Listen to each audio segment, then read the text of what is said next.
There are moments in life when you find yourself questioning why you had to walk through the fire of betrayal, why the people you trusted the most ended up being the very ones who misused that trust.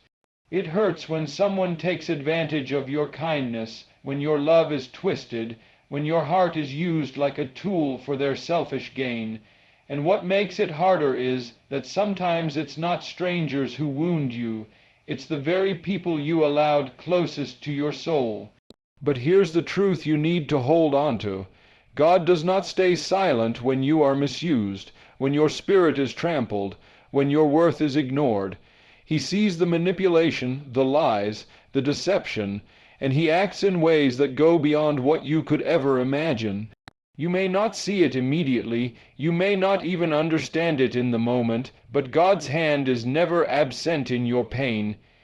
He responds with a love that restores, with a justice that is perfect, and with a plan that lifts you out of the cycle of abuse. When a narcissist uses you, when they abuse your spirit and try to break your identity, that is not the end of your story, because there are divine ways God moves to protect, to heal, and to raise you up stronger than before. When someone manipulates you, it often feels like you are trapped in a fog. You question yourself, you doubt your own perception, and sometimes you even begin to wonder if you are the problem.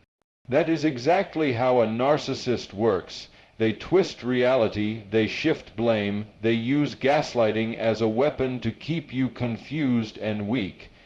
But no matter how long it continues, no matter how cleverly it is hidden, God is never deceived. He sees behind every mask, he discerns every hidden intention, and he does not allow lies to stand forever. One of the ways God acts when you are being used or abused is by exposing manipulation and bringing truth to light. It may take time, it may not unfold according to your timeline, but eventually what was done in the dark will be revealed in the light. Sometimes this exposure happens quietly, almost gently, through your own awakening. You start to notice inconsistencies, you start to recognize patterns, and suddenly the blindfold begins to slip. You begin to see that the person who claimed to love you was in fact feeding on your energy, using your compassion for their own advantage. That realization itself is an act of God. He stirs your spirit, he sharpens your discernment, and he gives you the clarity to see truth from deception. Other times, the exposure is loud and undeniable.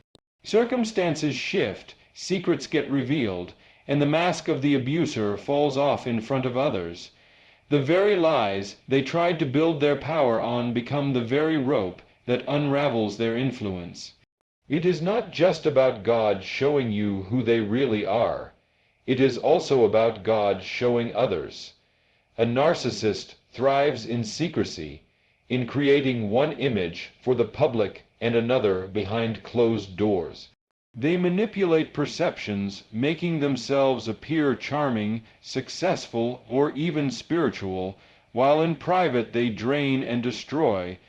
But when God steps in, he disrupts that false image. Suddenly, people begin to see cracks, their stories no longer align, and the charm that once blinded others begins to fade. God has a way of orchestrating events so that truth cannot be hidden, and those who once protected the narcissist start to question their actions.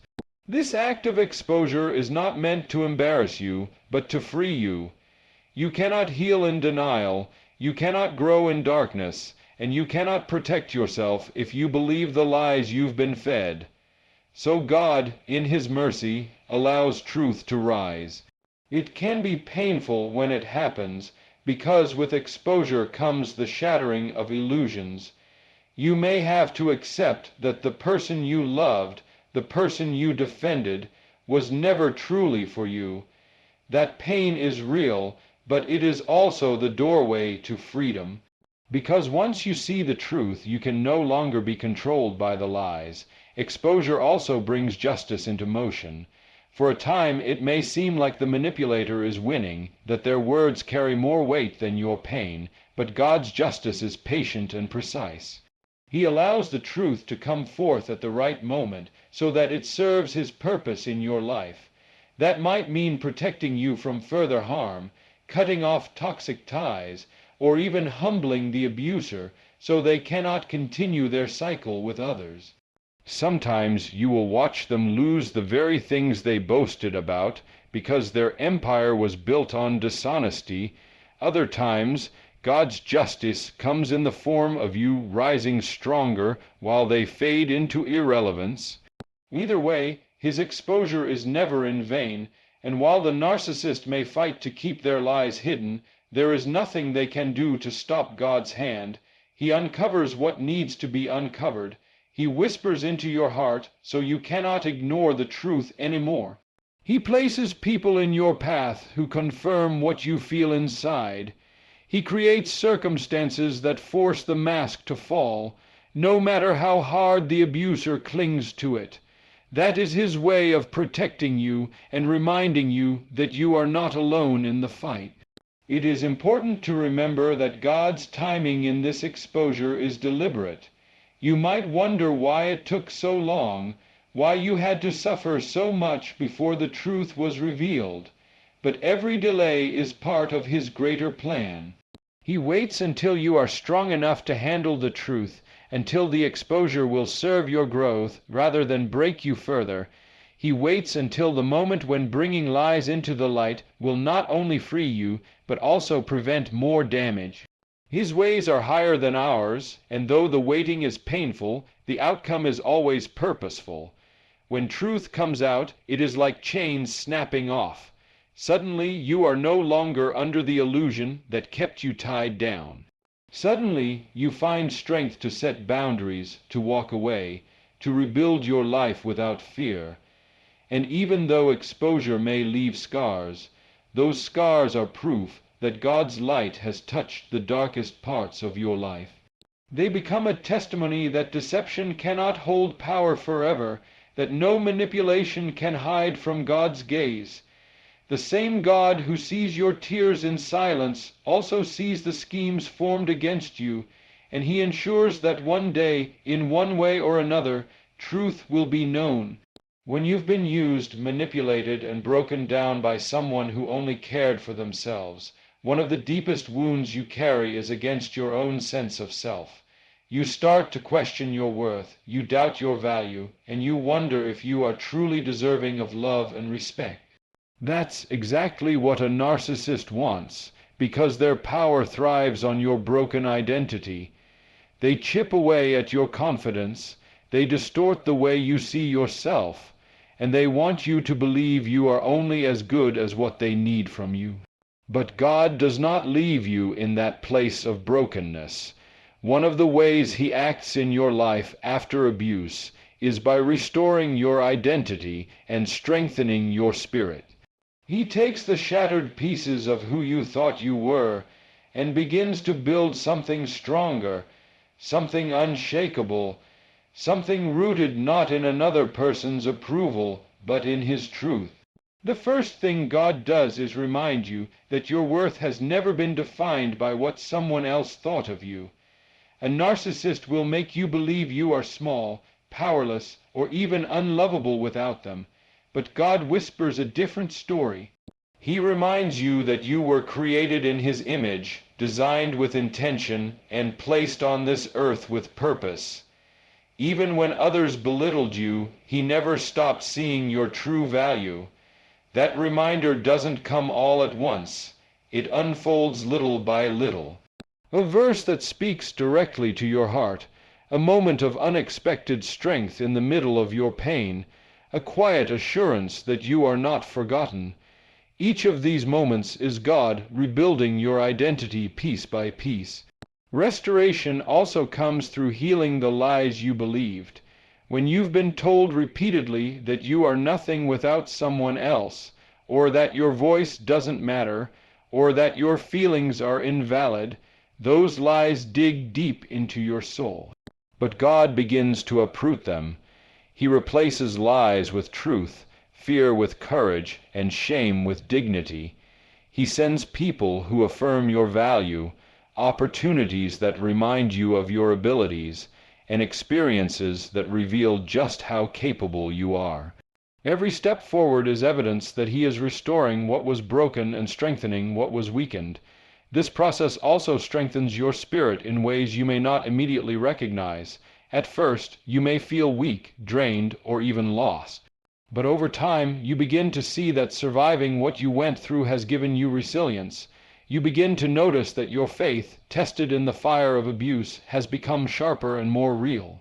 You start to realize that the tears you cried were not wasted. They were watering the seeds of strength within you. God does not simply restore you back to who you were before. He transforms you into someone greater than you imagine. The brokenness becomes a place where His power works most visibly, and the strength you carry afterward is undeniable. Another way God restores your identity is by reminding you of your boundaries. Abuse often leaves you feeling like you have no right to say no, no right to protect yourself, no right to stand firm. But as God restores you, He teaches you that boundaries are holy. He gives you courage to walk away from toxicity, to guard your peace, and to choose relationships that honor your worth. That's not just restoration, it's empowerment. You no longer see yourself as someone who must endure mistreatment to be loved. You begin to see yourself as someone who deserves love without condition. That shift in perspective is part of God's strengthening work within you. Your spirit also grows stronger as God fills you with a sense of identity rooted in Him. When your value is no longer tied to someone else's approval, you walk with a different confidence. You begin to carry yourself with assurance, not arrogance, but with a quiet strength that says, "I know who I am, and I know whose I am." That kind of identity cannot be shaken by rejection, manipulation, or abuse. It is secure, grounded, and unbreakable because it rests on the foundation of God's truth. That is what makes you stronger than before, because your identity is no longer fragile, no longer at the mercy of another person's opinion. God also uses your restoration to give you a new perspective on your pain. What once felt like defeat begins to reveal purpose. You start to understand that the very wounds you carried can become a source of wisdom and strength, not only for yourself but for others. You are able to encourage someone else walking through the same kind of pain, to remind them of their worth, to show them what restoration looks like. That's how God multiplies your healing, by making your restored identity a light for others who are still in darkness. And perhaps most powerfully, God restores your ability to trust yourself again. Abuse often leaves you second, guessing your decisions, your instincts, even your reality. But as He strengthens your spirit, He gives you confidence to trust the intuition He placed inside you. You learn to listen to His voice guiding you, and you learn to trust the wisdom gained through your journey. That confidence doesn't happen overnight, but with each step, your spirit becomes steadier, your discernment sharper, and your faith deeper. This restoration is not about erasing what happened to you. It is about showing that no matter how much someone tried to break you, they did not succeed. Because the truth is, you were never alone in your pain. God was there, even in the moments you felt forgotten, and His hand has been guiding you towards strength, healing, and wholeness.